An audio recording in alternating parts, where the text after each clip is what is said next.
down and let you see exactly what I'm talking about. Not a great big dog, but a big enough dog. And I'd have set the food down, and he would have said thank you in his way, and then he would have buried his head, and after a few seconds I would have said, now let me show you what I mean, and I would have gotten to here, and you would have heard it. And I would have dared to go to about here, and you would have seen the teeth.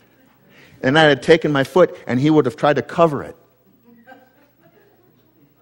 It's what you do with your checking accounts, just like I do. It's the way that we treat God. I don't care where it comes from, God. It's mine. You put it in front of me, it is mine. I'm not sharing. So what we do is we come up with all these reasons. I can't tithe because I can't afford to. My tithe would be $371 a month or a week, you say. I can't afford to tithe that. Do you know what is so awesome about our God?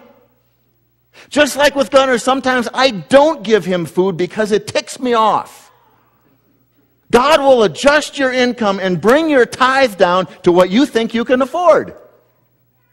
And he does it to Christians all the time, not to be mean. God does it to help us understand, wow, it is all yours.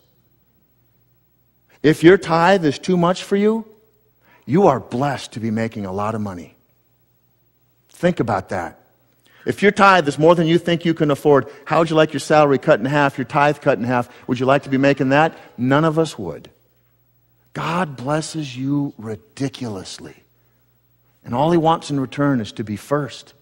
He wants us to be obedient. So what's my challenge to you? My challenge to you this morning is choose to be obedient. Choose to be generous. Choose to take God at his word for who he is. Maya Angelou has one of my favorite quotes. When someone tells you who they are, or when someone